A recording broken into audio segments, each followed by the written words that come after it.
días, profesor Urueña. El abogado hablaba sobre la imprescriptibilidad de los crímenes de lesa humanidad, que es una de las características. Cuando un crimen se cataloga como de lesa humanidad, puede ser investigado durante todo el tiempo. Esto puede ser utilizado, incluso ha sido como un argumento utilizado por analistas y periodistas que dicen que puede ser una herramienta jurídica para que no prescriban los casos porque hace falta... Dos en adelante, eso es así. La pregunta es, y la serie de casos que tenemos acá en Colombia que ocurrieron durante los años 80 y 90 es, ¿qué ocurre con esos casos? Al respecto hay dos respuestas posibles. La primera es, no es aplicable, es decir, no pueden ser juzgados como delitos de lesa humanidad por agentes no estatales en la medida en que las conductas fueron cometidas antes de la entrada en vigor del Estatuto de Roma. Esa es una primera posibilidad. La segunda es decir, no es necesario. ¿Por qué? Porque en todo caso la definición de los delitos de lesa humanidad, aún antes de la entrada en el Estatuto de Roma, de la entrada en vigor del Estatuto de Roma, incluía la posibilidad de las conductas por parte de agentes no estatales. Ya el Tribunal Penal para la Ex Yugoslavia, en el caso Tadić, había definido la posibilidad de que fueran agentes no estatales los que incurrieran en esas conductas. Y esto es claramente antes de la entrada en vigor del Estatuto de Roma. En esa medida, sí parecería ser posible presentar la interpretación que los elementos del crimen de lesa humanidad pueden ser predicables de agentes no estatales aún antes de entrar en vigor el Estatuto de Roma. Sin embargo, eso tiene que probarlo la Fiscalía. Ya.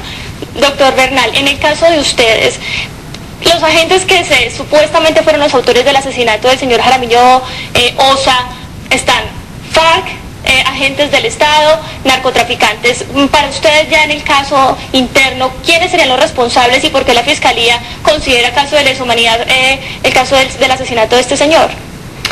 Gracias. Bueno, el examen que he hecho exhaustivo del expediente no muestra en ningún momento posibles indicaciones al movimiento insurgente colombiano. Sí muestra en cambio serios elementos materiales de prueba que señalan de una parte al narcotráfico, pero de la mano de los grupos paramilitares, lo que inicialmente llevó a la condena de los hermanos Fidel y Carlos Castaño, y el compromiso serio del Estado, que el Estado, en cabeza de altos mandos del estamento militar, de individuos vinculados al alto mundo político oficial, de organismos de seguridad y de encopetados personajes del empresariado colombiano. Es decir, independientemente de que discutiéramos si se trata el crimen de lesa humanidad de crímenes en que esté involucrado o no el Estado, lo cual hoy ha dejado claro la jurisprudencia que no es necesario que esté involucrado el Estado, lo cierto es que esta investigación sí muestra que está vinculado y gravemente. ¿Qué dice la Fiscalía? Si desde 2002 está ratificado el Estatuto de Roma en Colombia y este asesinato fue en 1990, ¿por qué está metiéndose en crímenes de lesa humanidad? Correcto. Esa solicitud para que se produjera ese pronunciamiento por parte de la Fiscalía fue elevada tanto por parte del señor agente del Ministerio Público representado en el proceso de Bernardo Jaramillo Ossa, como por parte del suscrito, apoderado de la parte civil en representación de la doctora Mariela Barragán, quien a la sazón fuera la compañera permanente del inmolado Jaramillo Ossa. Y los fundamentos tienen que ver, uno, con el bloque de constitucionalidad. La Constitución Política de Colombia establece que los tratados y convenios de carácter internacional relacionados con los derechos humanos hacen parte de la Constitución.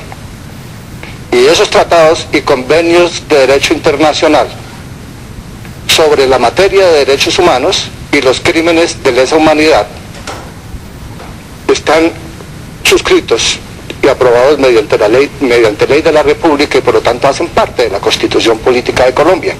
Y esos tratados y esos convenios señalan cuáles son los elementos para que una conducta se constituya en crimen de lesa humanidad. Para renglón seguido precisar una de las consecuencias de esa declaratoria, que es la imprescriptibilidad de esa clase de crímenes. Aquí se demostró, o se demuestra, como se ha demostrado en otros procesos, como aquel del avión de Avianca, como aquel del homicidio de Luis Carlos Galán, como aquel del homicidio del jefe del M-19, Carlos Pizarro y León Gómez, que se trató de crímenes en que uno está involucrado el Estado y dos, que no se cometieron para atentar de manera individual y aislada contra una persona, sino que son crónicos, que están dirigidos contra un pensamiento y contra una idea política y para eliminar, para exterminar a una agrupación, como sucedió con la Unión Patriótica. Abogado Bernal, eso me produce muchas dudas que espero que me las aclare el profesor, pero después de comerciales. Ya regresamos.